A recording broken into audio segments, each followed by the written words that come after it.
All right, welcome back. This is the third part of our lecture. We've been talking about the EGFR kinase inhibitors. Okay, we talked about the gefitinib and the other analogs of gefitinib. Now let's talk about the irreversible inhibitors. Okay, which means that all the inhibitors that we've been talking about earlier in part 1 and part 2, those are reversible inhibitors. And I think by now you know what do we mean by reversible and irreversible inhibitors. These are the structures of the irreversible inhibitors, the afatinib, the ruxolitinib, and the osimertinib. I know you will have difficulties to remember these names, but what can we do? Anyway, as you can see, all of them share the acrylamide Michael acceptor structure. These, all right. So useful, these inhibitors, they are reversible inhibitors, useful against drug-resistant mutations involving gatekeeper residues, threonine 790 being mutated to methionine or methionine. Why? Because the acrylamide structure. The electrophilic alpha beta unsaturated amide or the acrylamide react with a cysteine residue via a Michael reaction. Okay, let's see that reaction. Okay, this is the scheme for that chemical reaction. The SH group of the cysteine, because it's a nucleophilic, will attack the Michael acceptor, and that will move the bond here, and that will open up the double bond, the carbonyl double bond, and form a negative charge. Okay, then with the loss of one proton, then that proton, the one that is lost, will be gained back because this negative charge will come back here again to form the double bond again, and that will open up this double bond to get the proton, and those will form the following structure, this structure. Okay, this is irreversible, which means once the inhibitor attached to the enzyme, it's not gonna go anywhere. It's gonna stay there because this is a covalent bond. It's not an ionic or hydrogen or van der Waals. This is covalent. Okay. As we said, the alpha beta unsaturated amide is a weak electrophile. This structure. It only reacts if a cysteine residue is within range. Okay, and when that happens, when cysteine residue is within range, once the drug is bound. So first, the drug needs to be bound to the receptor for this reaction to happen. Okay, this allows selective irreversible inhibitors to be designed for specific target binding sites. Okay, it's not gonna attack any site. Okay, it needs to be bound first, then this reaction will happen. The electrophile react with cysteine 797 of the EGFR. But unfortunately, drug resistance can arise if cysteine 797 is mutated. Okay, and as you know, some cancer cells use mutation as a mean of resistance. Anyway, okay, we talked about the EGFR, the endothelial growth factor receptor inhibitors. Now let's talk about another tyrosine kinase inhibitors, which are the inhibitors of Abelson tyrosine kinase. Okay, and remember, we are talking about the tyrosine kinase. We are going to talk about other kind of kinases later on. Imatinib. Imatinib or Gleevec. Okay, this is the structure of imatinib. It's approximately long structure, just looks like a snake. It's the first protein kinase inhibitor to reach the market. Okay, when we mentioned gefitinib, if you remember that, we mentioned that it was the first EGFR inhibitor to reach the market. But imatinib is the first protein kinase inhibitor to reach the market.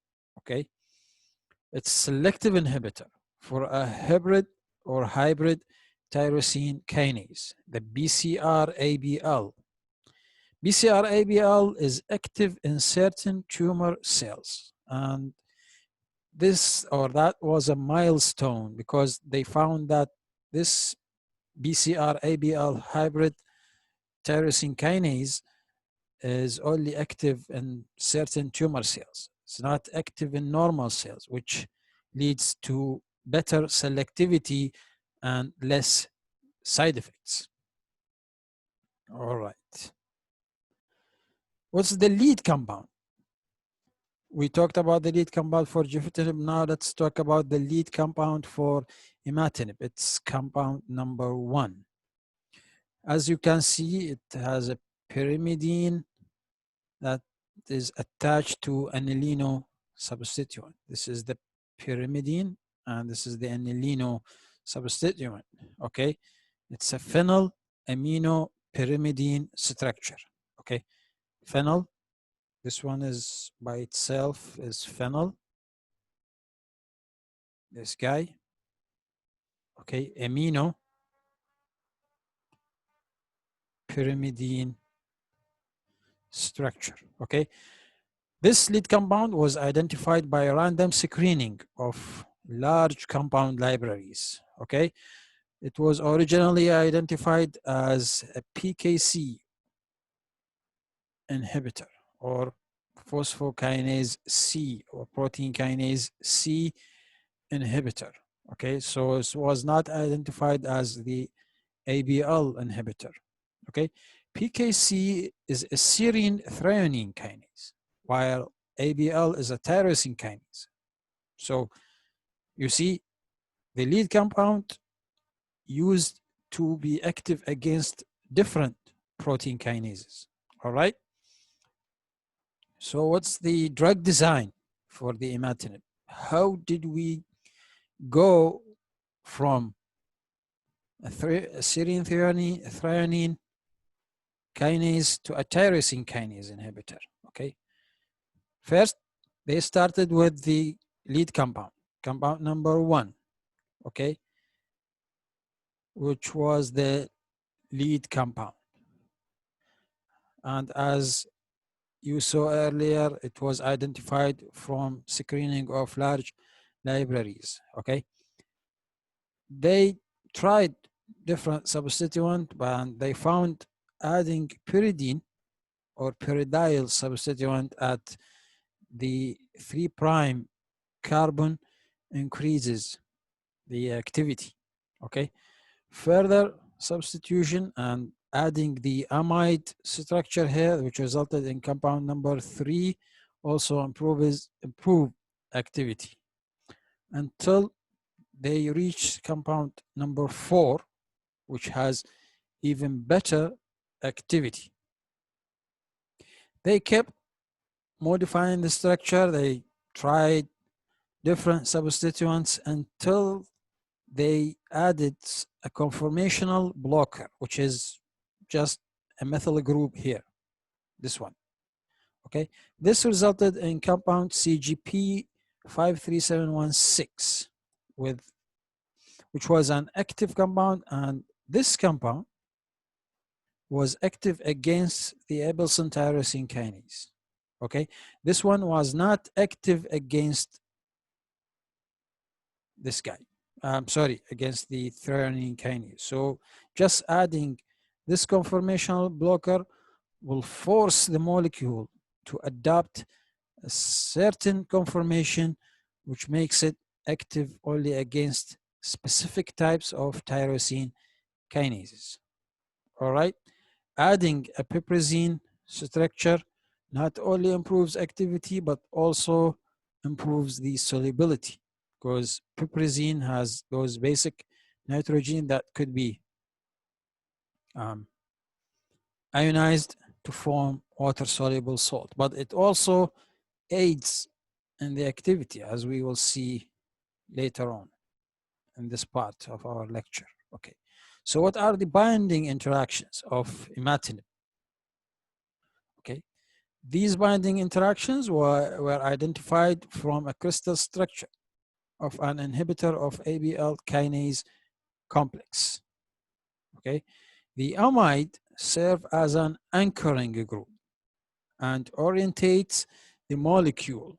Okay, amide binds to two different amino acids in the active site, glutamate and aspartate, and those amino acids are conserved in the active site.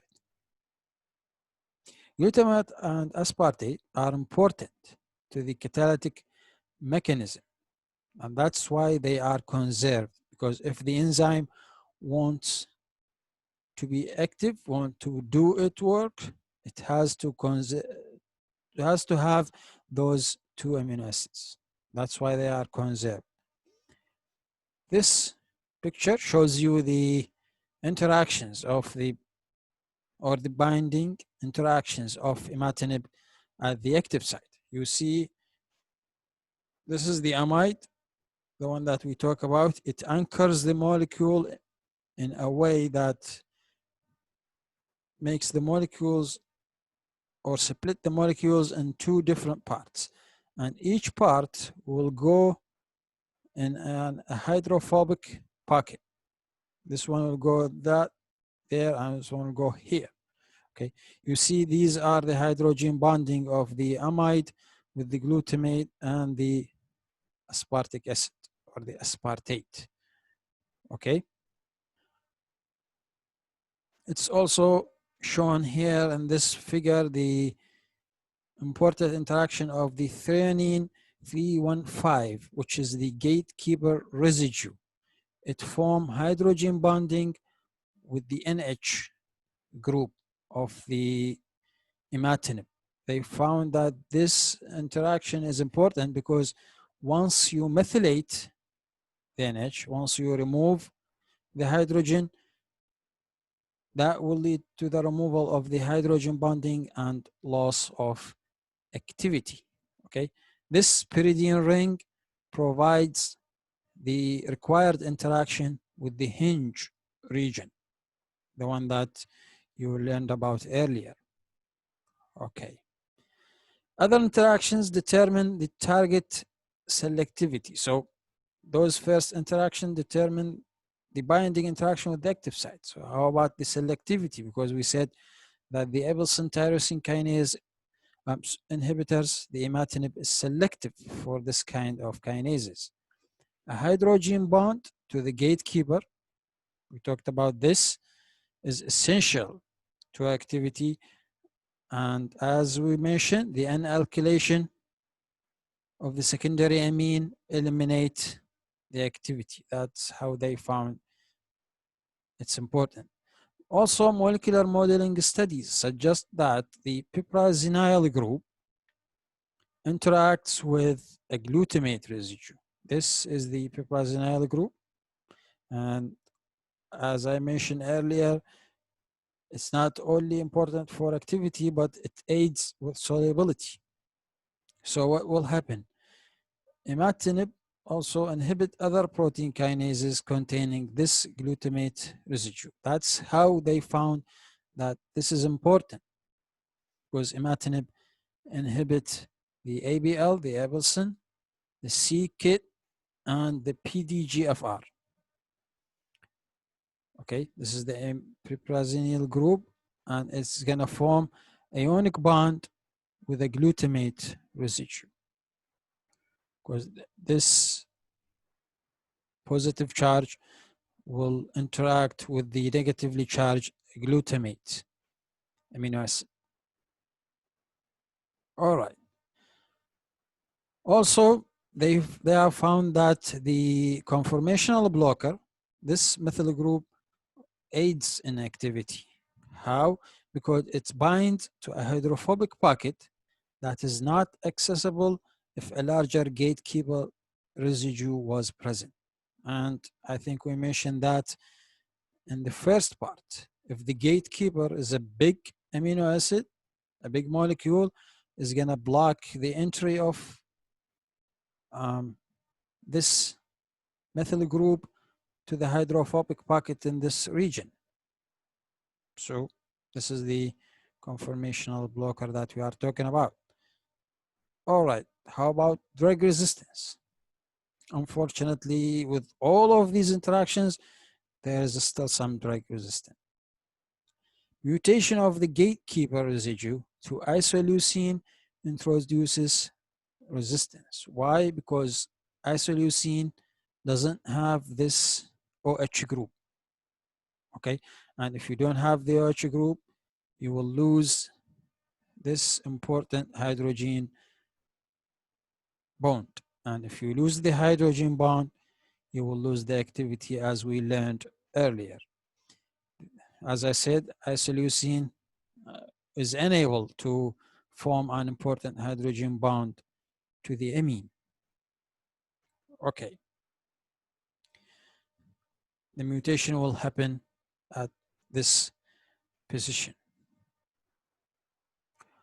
All right. This is going to be the third part, and we will continue with the fourth part of this lecture. Bye.